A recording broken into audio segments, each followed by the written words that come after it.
Hello student, civil engineering Jain classes में आप सभी का स्वागत है। आज हम यहाँ पर बिल्डिंग मटेरियल में मोटार के टॉपिक को यहाँ पर देखने वाले हैं कि मोटार की डेफिनेशन और मोटार कितने टाइप का जो होता है वो होता है।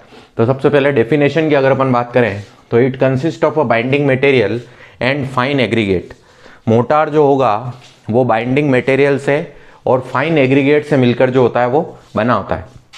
ठीक है, बाइंडिंग एग्रीगेट में अब कौन कौन सी चीज़ें आती है वो हम क्लासिफिकेशन में जो होगा वो देखते हैं कि क्लासिफिकेशन और motor on the based on, मतलब मोटार का क्लासिफिकेशन किसके आधार पर जो होगा वो किया जाएगा। तो फर्स्ट ऑफ ऑल देखिए, बाइंडिंग मटेरियल के आधार पर क्लासिफिकेशन अगर अपन करें तो कौन कौन सा मोटार होगा। Cement motor, lime motor, gypsum motor, mud motor जिसमें क्ले का यूज़ किया जाएगा, एस्फाल्ट मोटार और गेज मोटार जो होगा वो हो जाएगा। ठीक है, अब यहाँ तो हमें नाम से ही पता पड़ रहा है कि भाई सीमेंट की जगह सीमेंट, लाइम की जगह लाइम, जिप्सम, फिर मड, एस्फॉल्ट और गेज। अब गेज मोटार जो होगा उसमें क्या मिला है, सीमेंट प्लस लाइम दोनों चीज़ें अगर इसमें मिलाई जाती है तो वो क्या कहलाता है, आपका गेज मोटार कहलाता है। जिसमें सीमेंट और लाइम दोनों को मिलाया जाएगा तो वो आपका क्या कहलाएगा, गेज मोटार कहलाएगा। फिर उसके बाद नेक्स्ट देखते हैं आइडल ट्रेंड के आधार पर मोटार कितने टाइप का होता है। तो आइडल ट्रेंड का मतलब होता है एग्रीगेट। ठीक है, तो एडल्टेंट में अपन जो होता है वो सैंड भी मिला सकते हैं एग्रीगेट की जगह, सैंड, सुर्खी या सैंड सुर्खी, इन तीनों को जो होता है वो कहते अपन मिला सकते हैं। तो एग्रीगेट के आधार पर या एडल्टेंट के आधार पर मोटार जो होगा वो तीन टाइप का हो जाएगा, सैंड मोटार, सुर्खी मोटार और सैंड सुर्खी मोटार। फिर उसके बाद हो जाएगा बल्क डेंसिटी के आधार पर। बल्क डेंसिटी में देखें, अगर हेवी मोटार है तो उसकी डेंसिटी होगी 1500 किलोग्राम पर मीटर क्यूब, और लाइट मोटार है तो उसकी डेंसिटी 1500 किलोग्राम पर मीटर क्यूब से क्या होगी, कम होगी। फिर उसके बाद एप्लीकेशन के आधार पर दो प्रकार का होगा, ब्रिक लेयर मोटार और फिनिश एप्लीकेशन मोटार जो होगा वो हो जाएगा।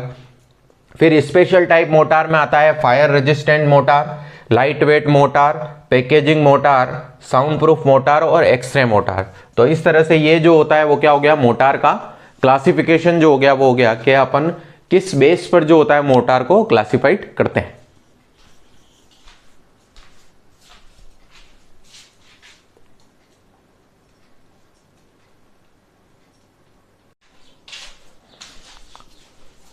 अब हम देखेंगे इसमें कि स्पेशल टाइप मोटार जो होगा वो उसके यूज़ और उसका डिस्क्रिप्शन दोनों जो होगा वो क्या क्या होंगे वो हम देखेंगे। कि फायर रेजिस्टेंस मोटार जो होता है वो किससे बना होता है, aluminium cement plus fire brick से बना हुआ होगा, और ये क्लीन में, फर्नेस में और बॉयलर में जो होगा वो यूज़ किया जाएगा। फायर क्ले जो होता है वो फायर को रजिस्ट करने के जो होती है वो काम आती है। तो इसमें फायर ब्रिक्स में जो होता है सिलिका मिला होता है, इसलिए इसका उपयोग फायर रेजिस्टेंस में किया जाता है। फिर लाइट वेट जो cement plus mortar plus sawdust plus asbestos fibre, इन सभी को मिलके जो बना होगा वो क्या कहलाएगा, लाइट वेट मोटार कहलाएगा।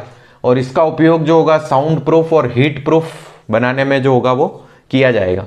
फिर उसके बाद होगा पैकिंग मोटार का उपयोग जो होता है वो लीकेज को रोकने के लिए किया जाता है। थर्ड हो जाएगा साउंड प्रूफ मोटार का उपयोग ओपीसी प्लस लाइम दोनों को मिला दो, जिप्सम और स्लैग दोनों को मिला दिया जाता है। और एक्सरे मोटार का उपयोग एक्सरे रूम में किया जाता है, इसकी डेंसिटी 22 किलो न्यूटन पर मीटर क्यूब होती है। एक्सरे मोटार का कई बार दूसरा नाम जो होता है वो पूछ लेता है, तो एक्सरे मोटार का दूसरा नाम जो होता है वो क्या होता है, बेरियम प्लास्टर होता है। ठीक है, तो इस तरह से ये हमारे सभी जो होंगे वो क्या हो जाएंगे, स्पेशल टाइप ऑफ मोटार किससे बनता है, मतलब उसका डिस्क्रिप्शन और उसका यूज जो होगा वो हो जाएगा।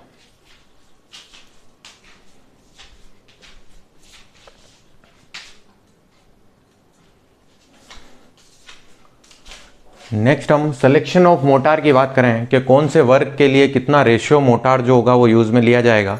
तो फर्स्ट ऑफ ऑल देखिए, अगर आरसीसी वर्क के लिए अगर अपन यूज़ करेंगे तो उसमें 1:3 मोटार जो होगा वो काम में लिया जाएगा, इसका रेशियो। डीपीसी के लिए 1:2 है, प्लास्टर और वाटर लॉक्ड एरिया के लिए 1:3 है, ऑर्नामेंटल वर्क के लिए जो होगा वो 1:1.5 हो जाएगा।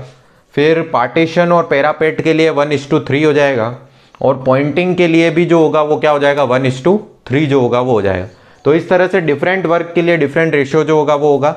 नेक्स्ट हमने देखा है प्रॉपर्टीज ऑफ गुड मोटार। जब आप मोटार बनाओगे तो गुड मोटार की प्रॉपर्टीज क्या होनी चाहिए, सबसे पहले तो वाटर टाइटनेस जो होता है वो होना चाहिए, सेकंड ड्यूरेबिलिटी होने चाहिए, थर्ड चीप होना चाहिए, वो इजीली वर्केबल जो होता है वो होना चाहिए, good adhesion with building unit जो होता है वो होना चाहिए। मतलब बिल्डिंग यूनिट के साथ जो होता है वो प्रॉपरली एडेजन उसका होना चाहिए, अलग से जो होता है वो सेग्रीगेशन नहीं दिखना चाहिए, ठीक है।